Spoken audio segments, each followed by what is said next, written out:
Wait, are you here again? Yes, I believe you are. Well, if you're here again, then it must be time for Creepy Cheapies with Dr. Lady, where we look for cool and interesting and reasonably priced Halloween masks. Although masks not just for Halloween anymore. No. A lot of people these days love masks all year round. Of course, in order for people to love a mask that much, it has to be a pretty darn great mask, right? Well, the one we have here today for you pretty much qualifies. It's called simply Zombie. Rather unexcitingly, it is called Zombie. Now, I personally would not have chosen to call this Zombie. For one thing, because it looks more like a ghost to me than it does a zombie.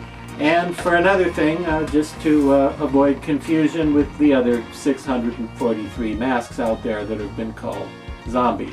What zombie is this? Well, I'm glad you asked. This one's from Death Studios. It was first sculpted back in 1989 by the fabulous John Smith.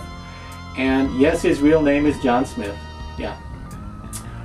Sounds like an alias, but no, his name really is John Smith, and he's not the one from the Pocahontas story. No, not that John Smith. This is John Smith, the sculptor, who has created a lot of wonderful sculpts for Death Studios, and this is a Death Studios mask, which was still available as of this taping on the Death Studios website for a very reasonable 75 bucks.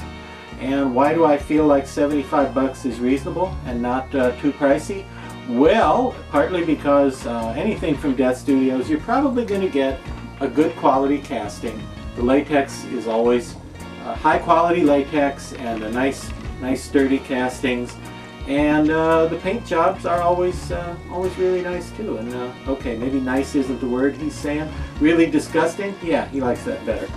As you can see, this fellow is sort of a light gray.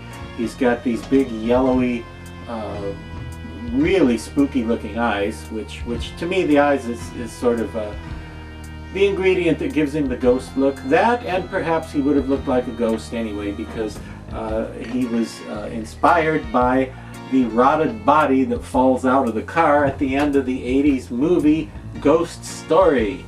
That is his basic inspiration. It's not 100%, but that's what they were, it's not 100% movie accurate, but that's what they were going for.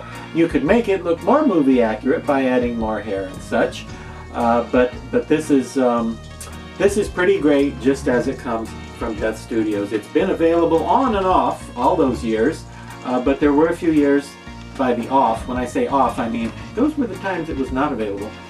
It was available on and off. See, on means it was available, and off means there was a period when it would not have been available, you see. So during the on periods it was available, still only 75 bucks, and well, now that it is in production again, I highly recommend it to everybody who enjoys waterlogged, saggy, droopy, rotting, decomposing, fleshy, ghostly, undead things. What do you mean, look who's talking?